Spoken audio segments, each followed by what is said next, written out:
Դերունական աղոթքը հայրմերը երեխու աղոթքը չէ, դերունական աղոթքը աշակերտ լինելու աղոթքն է, աշակերտության աղոթք, դերունական աղոթքը ճիշտ ընկալելու համար պետք է Հիսուս Քրիստոսի աշակերտ լինելը, բայց աղոթքի կանգնելիս մենք ոնց որ ցուցակ մեր ցերքում Էս ենք ուզում, նա ենք ուզում, սա ենք ուզում։ Հացը ստեղծողի մասին, արարչի մասին, ամենագալ Աստծո մասին, այսինքն հոր մասին։ Եվ ով պիտի փրկի մեզ աբակայից։ Հիսուս ինքը ասեց. Ես գնում եմ եւ պիտի ուղարկեմ մխիթարիչին, որ ցեզ մխիթարի եւ զորացնի, դեր գանքնի ցեզ Սուրբ Հոգին։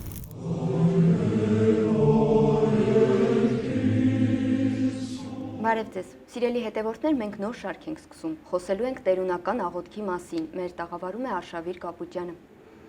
Պարոն Կապուճյան, շատ շնորհակալ ենք, որ այսօր մեր տաղավարում եք։ Խնդրեմ, ես եմ շնորհակալ այս պատասխանատու գործին ինձ կանչելու համար։ Պարոն Կապուճյան, նախ հասկանանք ինչ է աղոթքը։ Բազմաթիվ սահմանումներ կան եւ ես պիտի չուզենամ, որովհետեւ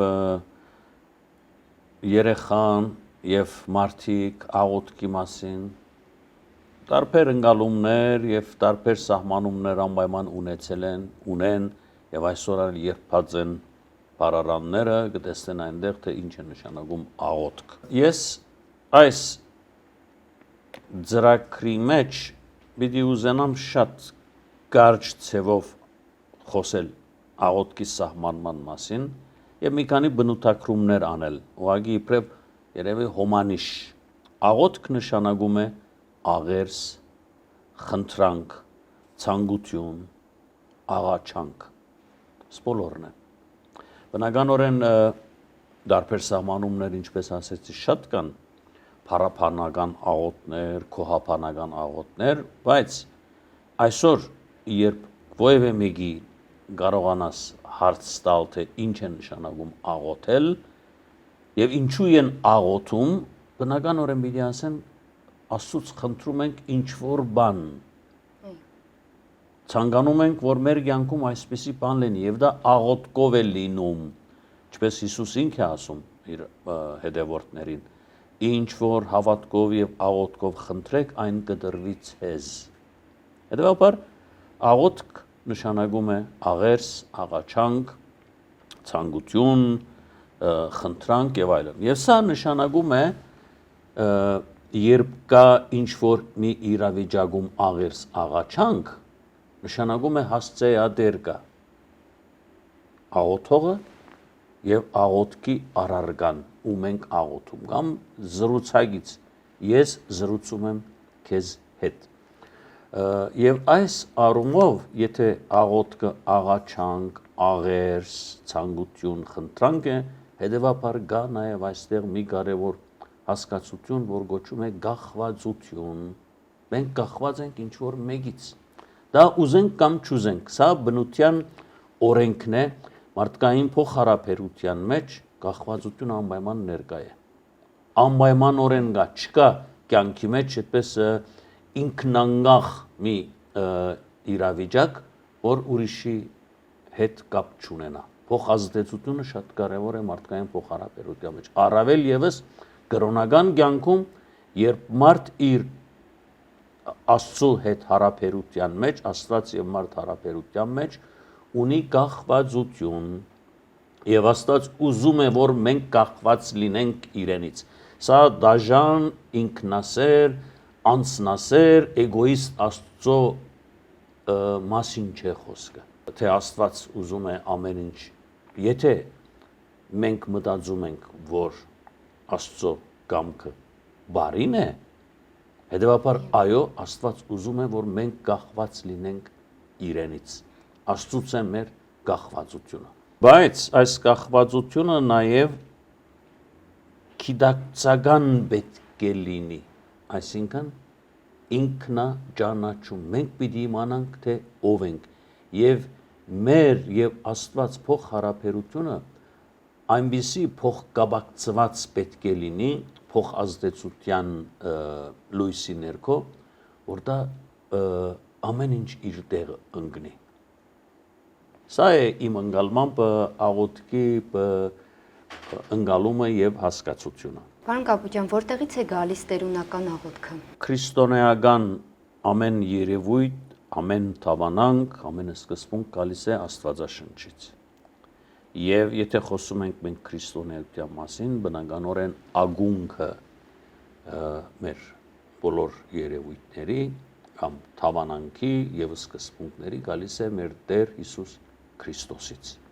Քրիստոսից է գալիս։ Հիսուս ինք սովորեցրեց եւ ես բնականորեն այստեղ ուզում եմ մեջբերել նաեւ այն բաժինը ավետարաններում երկու տեղ կա հայրմերի ակնարկության մասին։ Առաջին Մատթեոսի ավետարանում եւ Ղուկասի ավետարանում։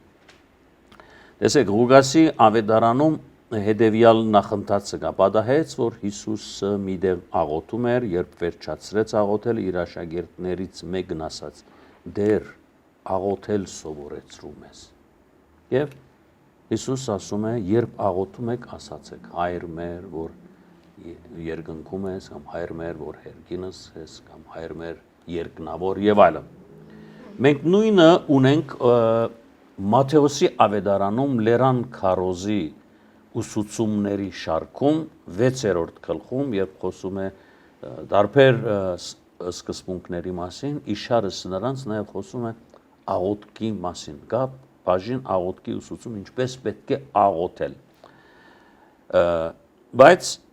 կարևոր մի բան պետք է այստեղ շեշտադրել։ Դերունական աղոթքը հայր մերը երեխու աղոթքը չէ, այնպես ինչպես ընկալված է մեր մոտ ընդունել։ Ուզում ենք, որ երեխան դերունական, լավ է, թող սովորի, բայց ըստ էության դերունական աղոթքը երբ Հիսուս սովորեցրեց, երեխաների համար չէր, որ սովորեցրեց։ Դերունական աղոթքը ինչքան էլ որ ընդունված լինի ասել, դա ընտանիքի ընտանեկան աղոթք է, այդպիսին չէ։ Դերունական աղոթքը աշակերտ լինելու աղոթքն է, աշակերտության աղոթքն է։ Աշակերտները իրենք խնդրեցին Հիսուսից. «Տեր, աղոթել սովորեցրում ես, այնպես ինչպես Հովհաննես Մկրտիչն էր սովորեցնում իր աշակերտներին։ Դերունական աղոթքը ճիշտ ընկալելու համար պետք է Հիսուս Քրիստոսի աշակերտ լինել, որովհետեւ կարողանաս հասկանալ, թե դերունական աղոթքը արտասանելով ինչ ես ասում։ Սովորական աղոթք չէ, հետևորդության աղոթք է, Քրիստոսի հետևորդության աղոթքն է սա։ Եվ շատ հետաքրքիր է, ինչպես ամեն գրոն, այդպես նաև եբրայական գրոնը եւ նաև ավելի ուշ քրիստոնեությունը հիմնական սկզբունքների շարքում ունեն նաև աղոթքի կարևորություն, աղոթքի սկզբունքը։ Աղոթքը կենսական դեղ է գրավում գրոնների մեջ։ Առավել եւս հրյա ժողովուրդ, աղոթասած ժողովուրդ էր։ Եվ հարց է ծագում աշակերտները լինելով հատկապես այդ միջավայրի մարդիկ, ինչու խնդրեցին Հիսուսից, որ իրենց աղոթել սովորեցնի։ Մանավանդ երբ հարցը ծագում է այնտեղից, երբ Հիսուսը աղոթում էր միտեղ, տեսան այդ աղոթքի երևի քեղեցկությունը կամ զարմանահրաշ տարբերությունը իրենց սովորած աղոթներից եւ խնդրեցին, որ այդպիսի աղոթք սովորեցնի։ Որովհետեւ տեսեք, հրյա ժողովրդի կյանքի մեջ աղոթքի բազմաթիվ ցևեր կային։ Գարջ աղոթք, երկար աղոթք, տաճարի մեջ աղոթք,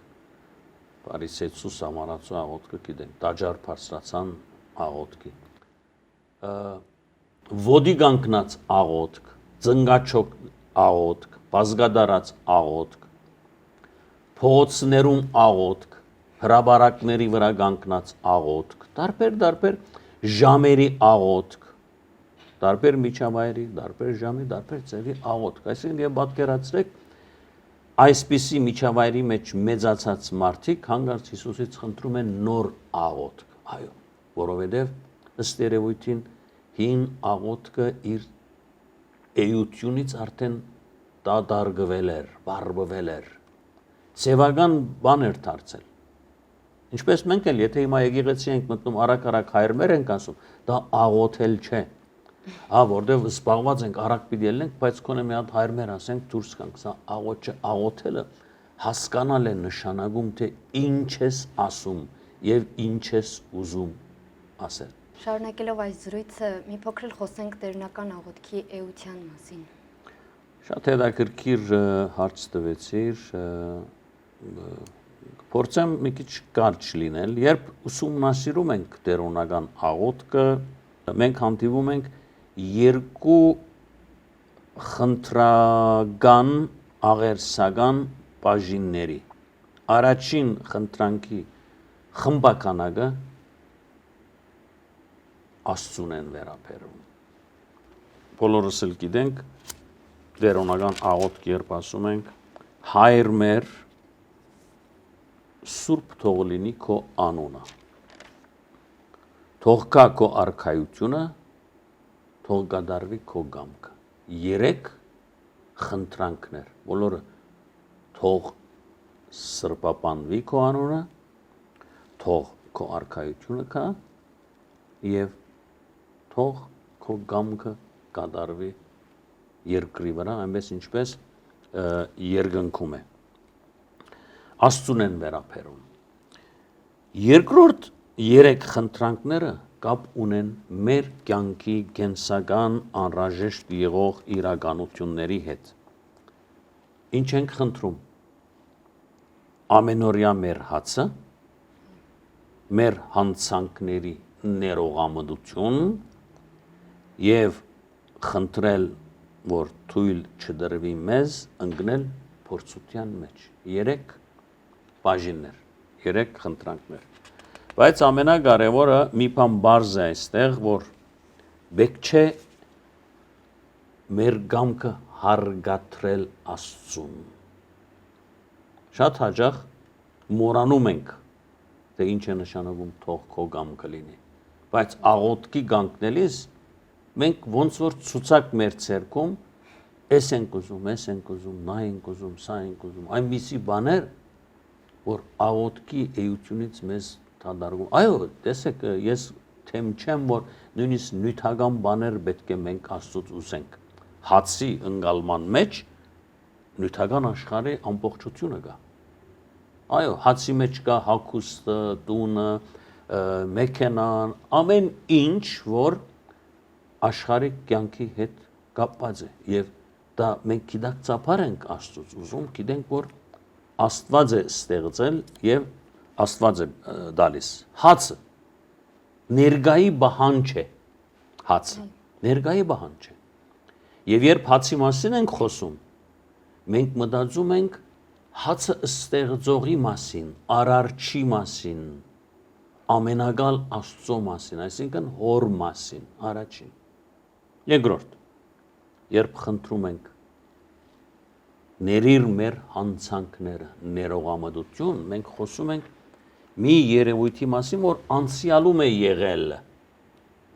Մեր հանցանքները, որ մենք կործել ենք, եղել է անցյալում։ Եվ ումից ենք խնդրում ներողամտություն, ով եկավ մեզ փրկելու մեր մեղքերից խաչի վրա, որդին Հիսուս Քրիստոս։ Եվ երրորդ խնդրանքը, մի տար մեզ փորձության, թույլ մի դուր, որ ընկնենք փորձության մեջ, երբ է դա,